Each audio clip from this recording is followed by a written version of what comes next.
தமிழ்நாட்டில் 4.53 கோடி எஸ்ஐஆர் படிவங்கள் பூர்த்தி செய்யப்பட்டு இணையத்தில் பதிவேற்றம் செய்யப்பட்டிருப்பதாக தேர்தல் ஆணையம் தெரிவித்திருப்பதை அண்மை செய்திகளாக நாம் பார்த்து வருகிறோம்.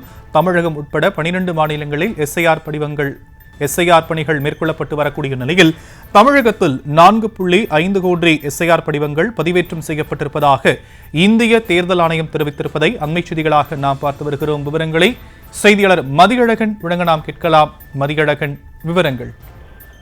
தமிழ்நாட்டில் நடைபெற்று வரக்கூடிய வாக்காளர் பட்டியல் சிறப்பு தீவிர திருத்தம் தொடர்பான தற்போதைய நிலை குறித்து இந்திய தேர்தல் ஆணையம் அறிக்கை ஒன்றை வெளியிட்டு இருக்கிறது. அதில் தமிழ்நாட்டில் இருக்கக்கூடிய 6,14,14,587 வாக்காளர்களில் 6,24,65,531 வாக்காளர்களுக்கு எஸ்ஐஆர் விண்ணப்பங்கள் விநியோகிக்கப்பட்டுள்ளதாக தேர்தல் ஆணையம் தெரிவித்துள்ளது. அதாவது 97.43% பேருக்கு விண்ணப்பங்கள் விநியோகிக்கப்பட்டுள்ளதாக தேர்தல் ஆணையம் தெரிவித்திருக்கிறது.